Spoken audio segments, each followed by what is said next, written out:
Hello, Stillwater. Welcome to the Still Connect podcast, a podcast all about Stillwater, Oklahoma. I'm your host, Denver Evans, a born and raised Stillwater local and owner of Stillwater Digital Marketing.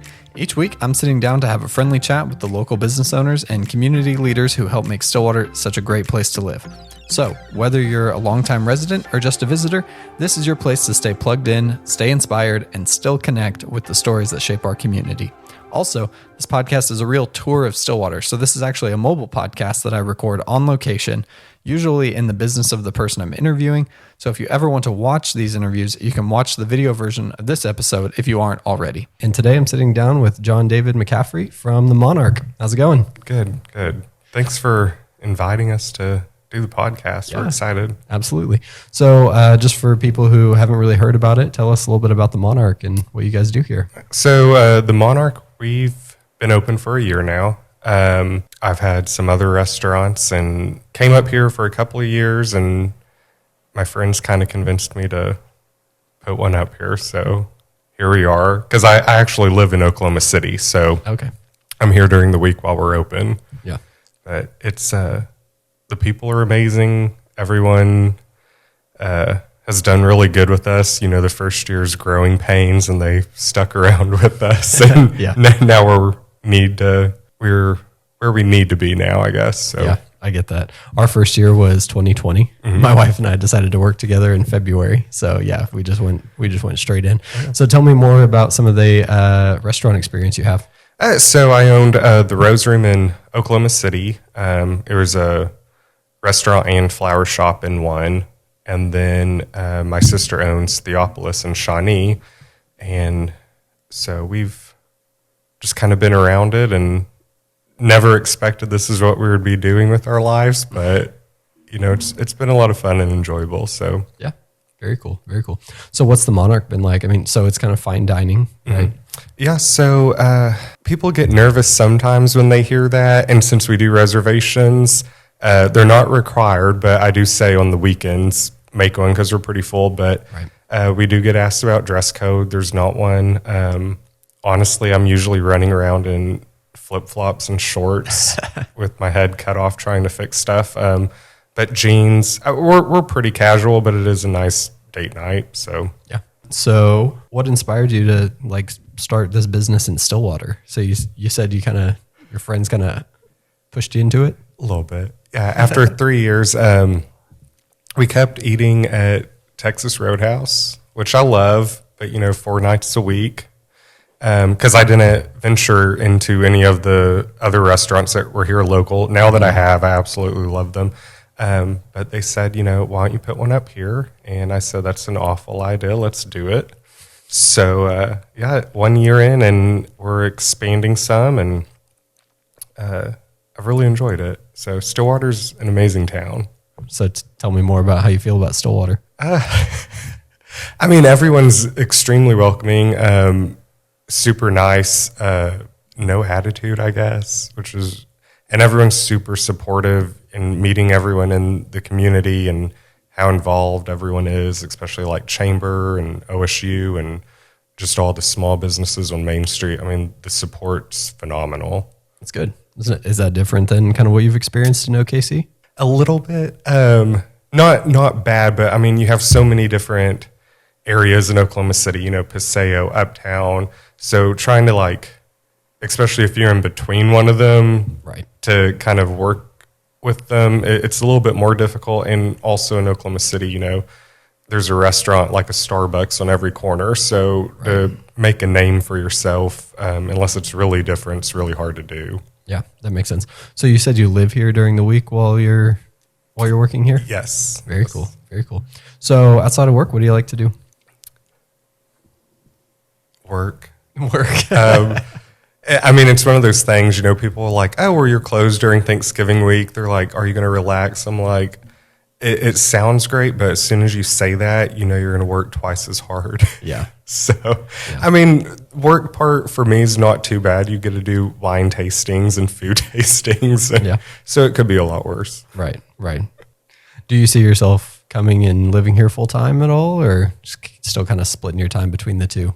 I think more than likely we'll probably be moving here full time.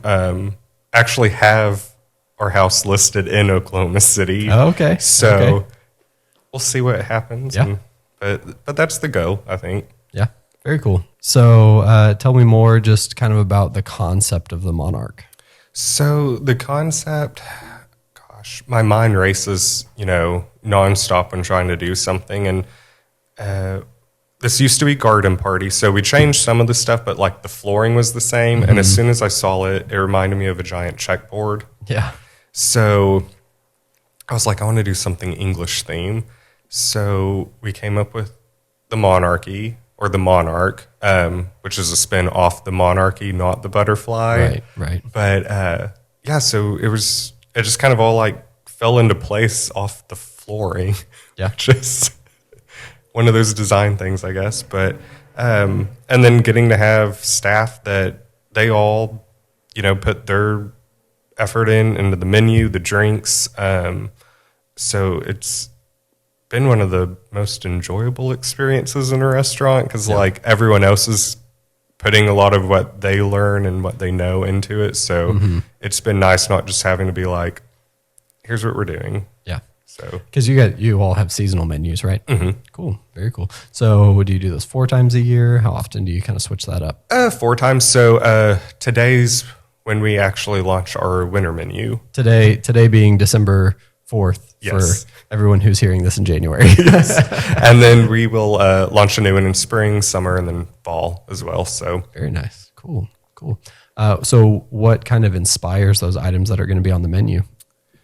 Is it just your chefs? pretty much just the chefs, or it's very rare that I actually eat at my restaurants. So every now and then I'll be like, it's freezing cold, and they'll come up with like a soup or something. I'm like, that's really good. Why don't we put that on the menu? So nothing's ever planned. It's more of just like they may try something new out. I'm like, that's great. Let's do it. So yeah, it's cool that they get that creativity, because I imagine at a lot of places that just have a pretty stagnant menu. It's just cooking the same things over and over and over and over. So how are you all like involved in the Stillwater community?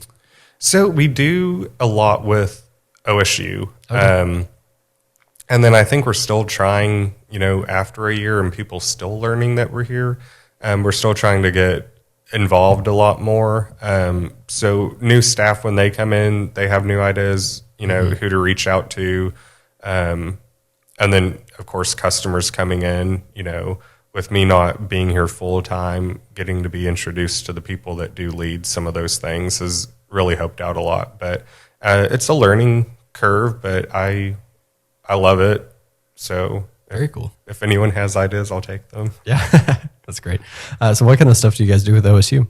So we do a lot of like catering, and then whenever they bring prospective professors or students in, we get to meet them. So it's kind of fun because, especially if it is maybe someone for a sports team, we kind of get to know who it is first. Very cool. So we have the back end. Mm-hmm. So this is kind of one of those places that OSU brings people when they're kind of introducing them to Stillwater or trying to recruit and things like that. Yeah. Well, it's a great place for that. It's really nice. Looks amazing on the inside. Thank you. So did you do all of the interior design yourself? I did. So we did, I let staff kind of overdo social media, which makes me nervous a lot of the time because they'll get a candid shot of me doing something. And so for our 1 year anniversary, they posted pictures of me like on the scaffolding, spraying the walls, just soaked in gray paint. And so I was like, okay, we're going that route. But no, we did everything. My mom, she did all the upholstery. So it was just kind of a family effort. That's really cool. That's really cool. So what are some of the lessons you've learned just kind of getting this started? Because I imagine this is a kind of a different vibe than what you're used to with it just being a smaller town. And line out staff half a year before you do it. Oh, yeah. Because, it sounds great. Like, okay, let's open in September and, having restaurants kind of knowing a menu and stuff, but then trying to just get the place done. And then some reason in the back of your mind, you're like, oh, we can get staff. It's a college town. Yeah. And then it's really difficult to get staff in a college town. It's weird. You have to time it right. You do. Right? Because they show up, late July, August, and then they either already have something lined up from the semester before, or they've already found it by the time September hits. And True. So, I mean, when we first opened, we didn't do entrees. It was just appetizers, cocktails. Oh, And then we just kind of like guided into it. Yeah. And a lot of that was because we didn't have, because we have our prep kitchen, catering kitchen in the back, and then we have our main kitchen, but our vent hood wasn't even installed yet. Oh, wow. So you guys are like... Yeah, so we could actually cook on a stove. So the appetizers worked out great because you can't control, you know, a huge vent hood being built custom to fit through a 28-inch door. You know. So that's funny. Yeah, I would probably just plan a lot better. Yeah. Were you planning on doing catering when you first opened? I didn't. Catering makes me nervous more than anything. It's probably the simplest thing to do, but like the running around and never knowing if you actually put something in the car. And but I do love the catering and getting to, you know, see everyone when we do it. But honestly, the most exciting thing would honestly be the staff. And I know that kind of sounds hokey to an extent, but out of all the businesses I've done, I can truly say the staff here has been the best I've ever had, 100%. And you never want to use the term family in a restaurant because that just scares people. But like team, we're like the best team ever. Everyone has their backs. And I think it is a Stillwater thing, honestly. And just the respect level. And it's been really nice, especially if I can't be here a day. I'm not worried at all because everyone has it together. That's great. Are all of your chefs from Stillwater? Mm-hmm. Very nice. Very nice. So we keep it local, even though I'm a transplant per se. Yeah. Well, you know, you're only like an hour away transplant. True. It's not too crazy. So are there any like local business owners in Stillwater that you admire? So like some of the great ones that I've met, like Jonathan Drummond, the owners with Zanotti's. I mean, I've really had the opportunity to meet a lot of the local owners, and the fact that, you know, it's not a competition with them. It's more like let's bring business in, and working together has been extremely nice. So honestly, there's not been one person that I haven't met that I don't have a huge respect for, just because they want to build, you know, it up even more than anyone else. So yeah, that's great. So what has been your proudest moment as a business owner? Proudest moment, I mean, honestly, when you know, it just kind of comes together and works smoothly, and you're not waking up at 4:00 in the morning in a panic if you did something. But again, I mean, it would just be when everyone on your staff just works together, gets along. That's the biggest, because if they don't, it's like wrangling kids at a daycare. I can imagine. So, I mean, the fact that everyone gets along and it, you know, again, has everyone's back. I mean, that's literally the proudest moment, because I feel like maybe I had something to do with it. Mm-hmm. So how many do you have on staff? Right now we probably have, which we just hired a ton for the first of the year. We probably have 12 on right now. Cool. So it works out great because, you know, we're expanding our hours. We're starting brunch. Oh, yeah, I saw that. And then, which I need to write that menu at some point this week before that starts. Well, if you need suggestions. Yeah. Oh, I'll take them. But no, just doing the expanding and trying to do more. And then, you know, it's been great having, especially students from OSU that have done the hospitality program, having that here that knows more of the finer dining aspects has been a real godsend. Yeah. So that makes sense. So what percentage of your employees are college students? I'd probably say 40% right now. Okay. Mostly service staff or in the kitchen? Serving staff definitely is the heaviest of it. And then probably about 4 in the kitchen. The rest, they did graduate last year. Cool. Which, you know, first year open, first big graduation, all of my staff couldn't work. So that was a fun experience. Yeah. They don't want to work and then they're leaving. Yeah. Or they were graduating and then, you know, they want to party. And so it went smooth. Yeah. So what is your long-term vision for the business? Outgrow the space and do something a little bit more custom, offer a little bit more. Until that happens, the goal is to be 7 days a week doing all day menus. So breakfast, lunch, dinner. And then once we get the speakeasy done, have that for the after hours. The speakeasy. Tell us about the speakeasy. So we have an amazing basement that's not being used. So instead of storing Christmas decorations, they convinced me to do a speakeasy, and it'll be nice because we're going to do a different menu that we're catered more of like seafood. So like oysters and stuff, because there's not much fresh oysters around here. So, if any. So we're going to do something completely different. So we're going to have 2 separate menus or have a separate bar menu. Wow. It'll be great for event spaces because we do a lot of events here, but it's not really set up, with like our 2 top tables, because then you just kind of have to close one host section down to fit 30 people. Right. So it'll be a good overflow. And so people will be able to rent out the speakeasy? Mm-hmm. Very nice. Oh, yes.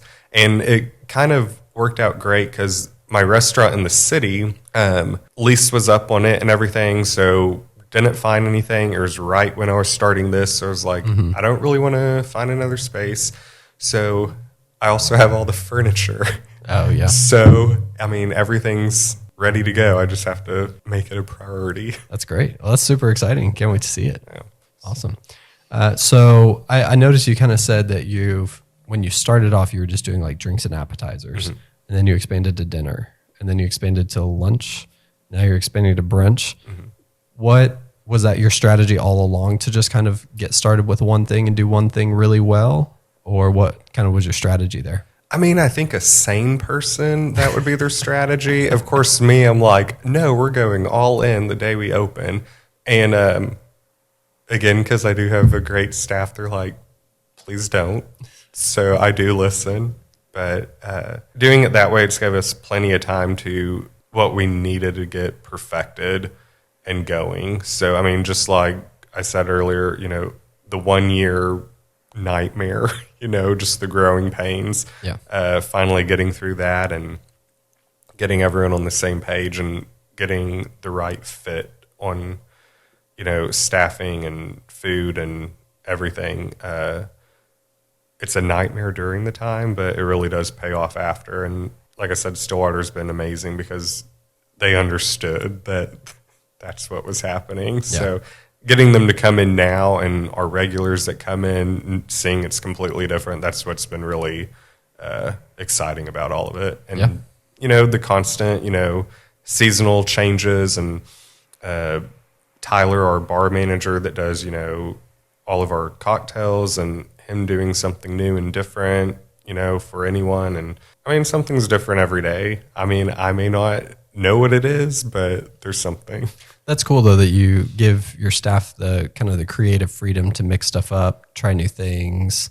Like even with just like the seasonal development of the menu, but I'm sure your bartenders are doing new stuff all the time. Oh yes. And Tyler, he's phenomenal. When I first met him, my bartender was sick, so I was bartending, which is a good thing and a bad thing. I'm sure the pours were extremely heavy. I can't tell you if the drink was good, but he was like, hey, are you looking for bartenders? He was just in visiting. I was like, yes, please.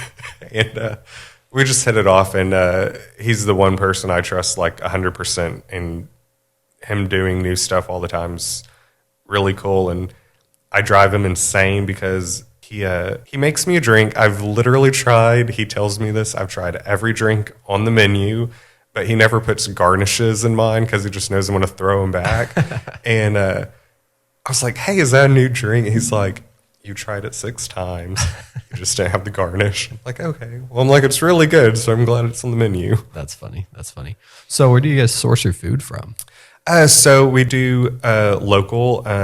I wish I could tell you all the names, but like our microgreens are local. We do get a lot of stuff from the farmer's market, like our goat cheese, some of the vegetables, and then we also do, there's 2, or now it's 1, because one, they closed, one farm for meats.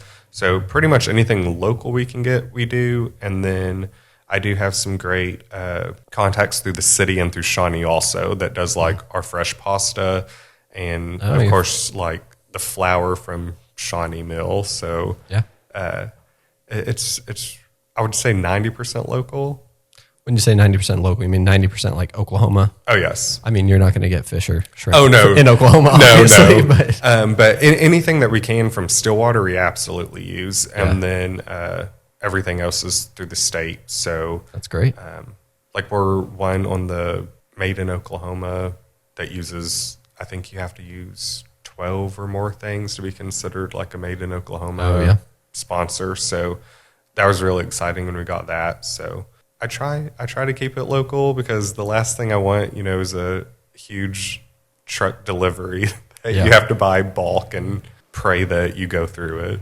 Yeah. So like how often do you have to order? Because I know like when places have to do those big bulk deliveries. So right now I probably see vendors at least twice a week minimum. That's great. I mean, with the holiday season, it's going to be a lot more. So I already picked up 2 deliveries this week, and we're only on Wednesday. So when I go back tomorrow, I'll be bringing stuff up Friday, and then Saturday for brunch also. That's great. That's so cool that you get everything local like that. Oh yeah, and it's nice, and everyone understands. If we run out at night, it's just because we make it fresh that day. Right. So they're pretty relaxed with it. Yeah, when you say you see each of your vendors probably twice a week, that's huge. Just knowing that stuff's coming straight from the farm or the mill or wherever that's coming from. Oh yeah, and it's nice working with them, and they give you a heads up because you do have to totally confirm your menu around them if it's in stock, if it's not in stock. I mean, like on our ribeyes, when they were on one of our old menus, I guess they killed all the cows, so there was no more ribeyes, so we had to take it off. So yeah, that makes sense. It's fun to work with them also to see what they have available that we can use. Yeah. So how much collaboration do you have between you and your chefs and your vendors? Like, do they come in here? Is there contact, or is it kind of like your chefs talk to you, you talk to your vendors? Usually they talk to the chefs for the most part, and then they just kind of give me a heads up. I think they want to cut the middleman out as much as possible, so that way they can try whatever they want, and then I just love it, and I'm like, okay, let's do it. So mostly the chefs talk to them, which is nice, and I like that they have that communication and bond to work that closely with one another. Yeah, that's really great. I know we need more of that in Stillwater. Oh yeah. Yeah. More just like local food, local everything. Love those relationships and all that stuff. So that's cool that you said you get a lot of stuff from our farmers market too. Oh yes. I love the farmers market. Yeah. Not now that it's cold, but it is cold. It is cold outside. Yep. But in the spring that'll all pick back up. So what are some things that you kind of wish we would have in Stillwater that we don't currently have? I mean, if I did anything but work, I would probably have a lot better answer. I mean, you kind of have everything I need. So, I mean, you have Zanotti's Wine Bar. So, I mean, I love wine. That's where I'm usually at. Bowling. Yeah. The movies. Good old Frontier Lanes, man.